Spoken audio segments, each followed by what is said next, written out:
थे उसी विभाग का मंत्रालय चिराग पासवान को भी मिला। तो तकरीबन जो खोया वो चिराग पासवान ने पाया, लेकिन ऐसा लगता है चिराग पासवान पूरी तरह से चाचा से हिसाब किताब चुकता करने के मूड में हैं।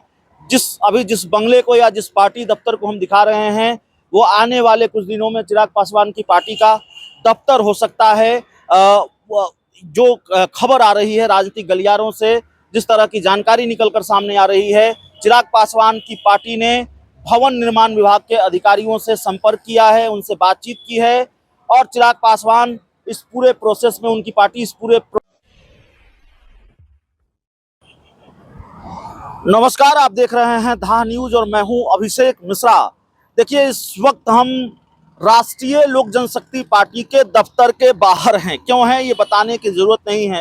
दरअसल हम राजनीति की उस निर्ममता के बारे में आपको बताना चाहते हैं जिसका जिक्र अक्सर होता है। कहा जाता है सियासत बहुत निर्मम होती है और देश के कई राजनेताओं को इस सियासी निर्ममता का सामना करना पड़ा है। एक वक्त पर चिराग पासवान इसी राजनीतिक निर्ममता के शिकार हुए। पार्टी टूटी, परिवार टूटा, सांसद अलग हुए और चिराग पासवान अलग थलग पड़ गए। बाद में बंगला भी खाली करना पड़ा। चिराग पासवान सड़क पर थे, सड़क पर संघर्ष किया। तो बहुत बुरे दिन देखे हैं चिराग पासवान ने पिछले कुछ सालों में। राजनीति में उनको दुर्दिन का सामना करना पड़ा है, लेकिन चिराग पासवान ने जो खोया वो हासिल किया। ईमानदारी से ये बात कही जा सकती है कि चिराग पासवान ने अपने सांसद खोए, उसको हासिल किया और चिराग पासवान की जगह उनके चाचा को मंत्री पद मिला था, मंत्री बनाया गया था।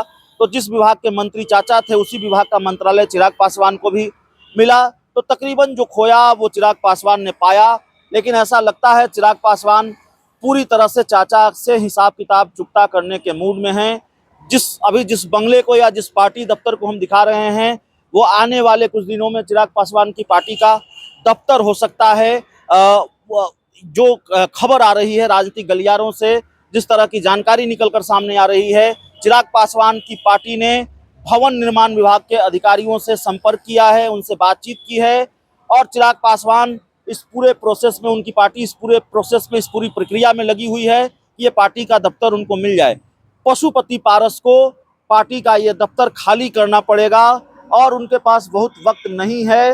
अल्टीमेटम दे दिया गया है पशुपति पारस को और ये दफ्तर बहुत जल्द पशुपति पारस को खाली करना पड़ेगा। 5 सालों से किराया इसका जो है वो टैक्स नहीं भरा गया है, रिन्यूअल नहीं कराया गया है। हर 2 साल पर रिन्यूअल कराया जाता है और इसकी वजह से भवन निर्माण विभाग ने नोटिस दिया है पशुपति पारस को ये दफ्तर खाली करने के लिए। तो दफ्तर खाली होगा और दफ्तर खाली होने के बाद लोक जनशक्ति पार्टी रामविलास का ये दफ्तर हो जाएगा, ऐसी चर्चा, ऐसी खबर भी है। अभी चिराग पासवान की पार्टी लोक जनशक्ति पार्टी रामविलास का दफ्तर उनके कृष्णापुरी घर से चल रहा है और इसीलिए वो दफ्तर चाहते हैं।